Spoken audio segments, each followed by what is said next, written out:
जय गुरु जी। गुरु जी के चरण कमलों में सादर वंदन। ओम नमः शिवाय। शिव जी सदा सहाय। ओम नमः शिवाय। गुरु जी सदा सहाय। स्वागत है प्यारी साध संगत जी का दिव्य आभा के इस सेशन में। गुरु जी के निर्देशों पर आधारित ग्रंथ है द लाइट ऑफ डिविनिटी। उसी का हिंदी अनुवाद है दिव्य आभा।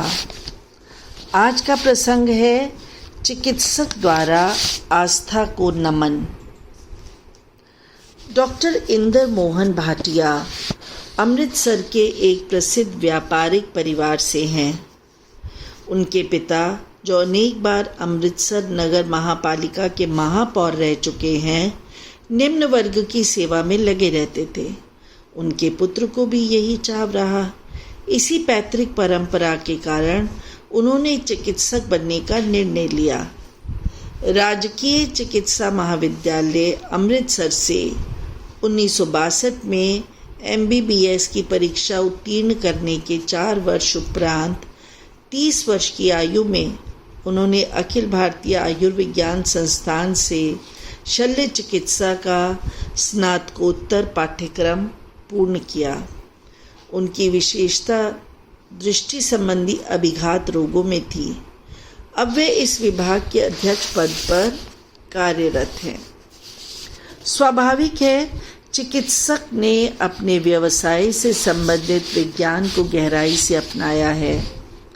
आधुनिक युग के इस ज्ञान की पद्धतियों में उनकी अटूट आस्था रही है। 2002 में कुछ ऐसी घटना हुई जिसने उनके समस्त ज्ञान को पूरी तरह झिंझोड़ कर रख दिया। वे अपनी पुत्र वधू के साथ गुरुजी के दर्शन के लिए आए। उन्हीं के शब्दों में उस अवसर के अनुभव। हम पूरी तरह से अपरिचित थे। सबको चाय बांटी गई। मैंने उसे ग्रहण कर लिया, किंतु मेरी बहू ने उसे अस्वीकार कर दिया। गुरुजी ने यह देखकर उससे कहा, यह चाय नहीं अपितु उसकी औषधि है। उसे पुत्रोत्पत्ति होगी, जिसके कारण मैं उनके पास आई थी। मेरी बहू के विवाह को 4 वर्ष हो गए थे और सर्वोत्तम चिकित्सकों ने बता दिया था कि उसका गर्भवती होना असंभव नहीं तो अत्यंत कठिन है। इससे वह अति व्याकुल थी। हम अचंभित रह गए, क्योंकि उसके बारे में संगत में किसी को ज्ञान न था। 1 मास के बाद वह गर्भवती हुई और उसने एक प्यारे से पुत्र को जन्म दिया। मेरे समस्त चिकित्सक मित्र, जिनको उसकी समस्या का पता था, आश्चर्यचकित रह गए। चिकित्सक के विज्ञान के संबंध नियमों पर बनी हुई आस्था डगमगा गई। वे कहते हैं कि गुरुजी के संदर्भ को वे समझ पाने या विश्लेषण करने में असमर्थ थे। अभी वे इसकी वैज्ञानिक विवेचना में ही लगे थे जब गुरुजी की एक अन्य अनुनय हुई। उनकी बहू की 70 वर्षीय दादी, जो मधुमेह की रोगी थी, पीठ दर्द से पीड़ित हो गई और इनकी टांगों के निचले भाग में पक्षाघात होने लगा। वे सरलता से चल फिर नहीं पा रही थी। उनकी संस्था के स्नायु चिकित्सकों ने परीक्षण किए और पूर्ण लकवे से बचने के लिए शल्य क्रिया का परामर्श दिया। जब मैं उन्हें गुरुजी के पास लाया, उनकी शल्य क्रिया की तिथि निश्चित हो चुकी थी। वे अपने शब्दों में वर्णन करते हैं, चलते हुए मैंने गुरुजी से उनकी शल्य क्रिया की सफलता के लिए विनती की। उन्होंने मुझे देखते हुए पूछा, कैसी शल्य क्रिया? उन्होंने प्रसाद ग्रहण कर लिया है और अब वे स्वस्थ हो जाएंगी।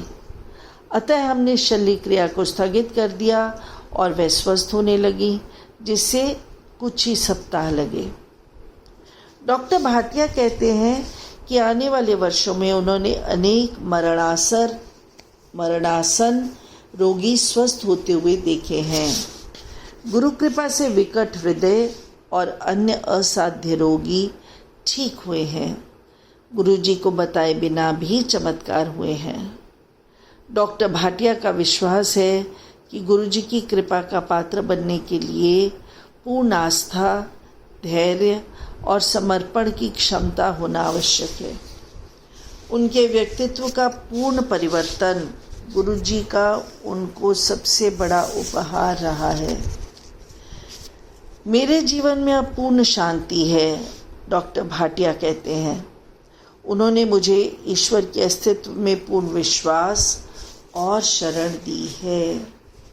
Doctor Inder Mohan Bhatia, MBBS, DMS, MS, Gurgaon.